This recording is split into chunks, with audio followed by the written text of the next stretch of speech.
For the first time, Governor Tim Walz is talking with us about stunning allegations made by the U.S. Attorney's Office. There could be $9 billion in Medicaid provider fraud. And new tonight, state investigators are now sharing different numbers they found. Eric Shalou is live from the Capitol to explain. Eric. Yeah, Lindsay and Kevin, Governor Tim Walz stood alongside officials from the Department of Human Services here at the Capitol, addressing those allegations of possibly billions of dollars in public assistance fraud in the state. DHS officials saying that the numbers they found, well, they're far less. Well, Governor Walz was asked if he's taking responsibility, too, for fraud oversight in the state. This is on my watch. I am accountable for this. And more importantly, I am the one that will fix it.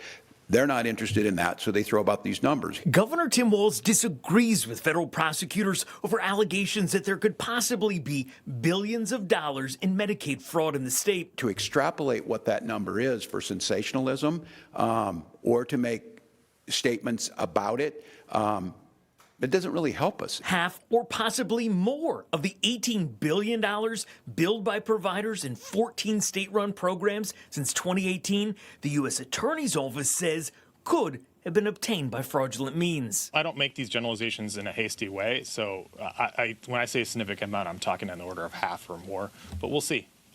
When I look at the claims data and the providers, I see more red flags than I see legitimate providers. Investigators from the Minnesota Department of Human Services did not commit to a solid number of fraud that they've found, only saying that it's in the tens of millions of dollars. So far, I haven't received any evidence or information to support the billions or $9 billion information from federal law enforcement. But again, I want to collaborate. I want to partner with law enforcement. That's how this system should work. State DHS Inspector General James Clark was asked about the type of fraud that they have found. Yesterday we heard from federal prosecutors they're finding fake companies that are out there, not just tweaking the hours of care, but just totally fake companies. Is that what you're seeing? To answer your question, yes. Unfortunately, greedy people and businesses have learned how to exploit our programs and are trying to steal from us.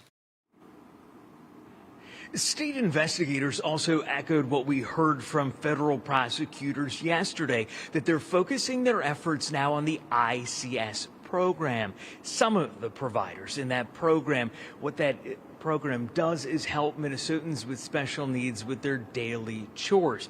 A lot to unravel. We're going to stay on top of this as these investigations continue. We're live here at the state capitol tonight. Eric Shalou, 5 Eyewitness News.